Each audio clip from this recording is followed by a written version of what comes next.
নমস্কার বন্ধুরা, আজকের মেনু হচ্ছে বাসি ভাত দিয়ে ফ্রায়েড রাইস।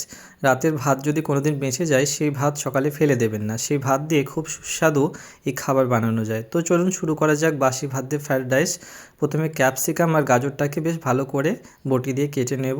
তারপরে ধনেপাতা, পেঁয়াজ, কাঁচা লঙ্কা, টমেটো এগুলো ভালো করে বটি দিয়ে কেটে নেব। এরপর দুটো ডিম নেব এবং ডিমটাকে ফাটিয়ে নিতে হবে ভালো করে। তো সমস্ত উপকরণ রেডি। উনুন গরম করে কড়াইয়ে তেল দিয়ে, সাদা তেল দিয়ে গাজর আর ক্যাপসিকাম প্রথমে ভাজতে শুরু করলাম, কারণ গাজর আর ক্যাপসিকাম একটু বেশি সময় নেয়। তারপরে পেঁয়াজ, লঙ্কা, টমেটো এগুলো দিয়ে দেবো।